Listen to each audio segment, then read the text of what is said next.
People are going to be paying up at tight end. I'm going to go all the way down 4,300 to Noah Fant going against the Ravens. They've already been destroyed by two of the top tight ends in the league, Travis Kelce and Darren Waller. That's why they're allowing an average of 96 yards per game.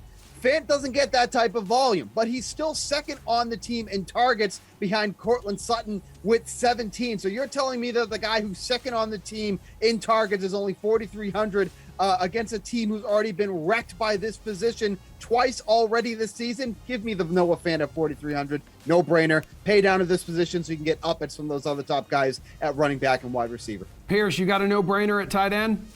Yeah, I'll pay down as well. Mike Gesicki, $4,000.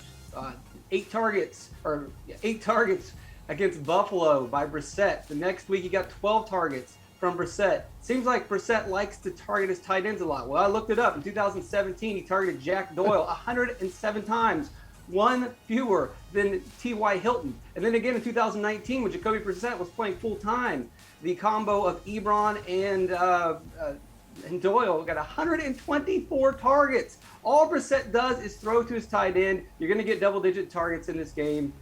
Maybe you can get the 100-yard mark as well. Almost got there last week. Matt, tight end.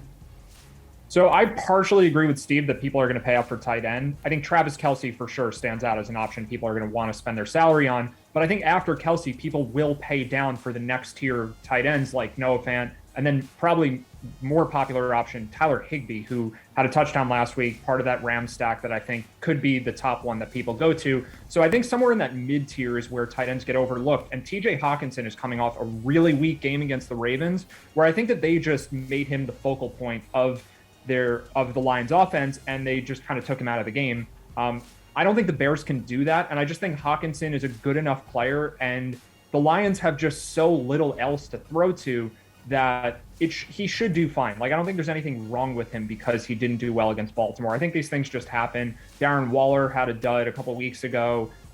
Travis Kelce, I guess, doesn't have those. But aside from him, like, the tight ends just have bad games once in a while. Everyone has a bad game once in a while. I think Hockenson is a little underpriced at 5,800 and probably makes for a contrarian option just because of the bad results from last week.